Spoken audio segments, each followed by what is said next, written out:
Isang one-stop center ang itatayo ng pamahalaan sa Cebu para sa mga darating na dayuhan na tutulong sa relief at clearing operations sa mga lugar na pininsala ng Typhoon Yolanda.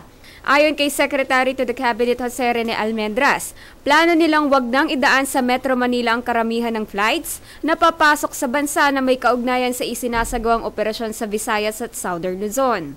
Hindi niya makabubuting dagdagan pa ang mga kasalukuyang problema sa paninikip ng air traffic sa Ninoy Aquino International Airport. Pangungunahan ng Bureau of Immigration sa one-stop station sa Cebu, partikular sa pagpoproseso ng mga darating na dayuhan. Kasama rin sa one-stop center ang mga kawani ng Professional Regulatory Commission na bubusisi sa mga medical personnel at iba pang profesional na papasok sa bansa.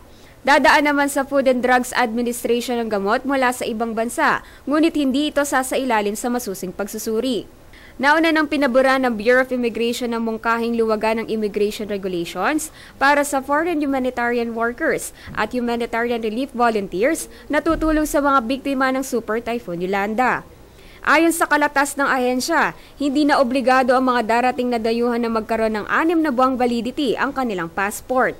Kinakailangan na lang umano ng mga ito ng official endorsement mula sa kanilang pamahalaan, embahada o ng kinabibilangang international organization. Maging ang Department of Foreign Affairs ay inalis na ang ilan sa kanilang polisiya ukol sa visa. Inaasahang mas magiging madali ang pagpasok ng foreign aid na ipaparating sa mga Pinoy ng iba't ibang bansa bunsod ng ipapatupad ng mga hakbang. Ako po si Marvin Malyari, Alerto Alisto sa Pagbabalita.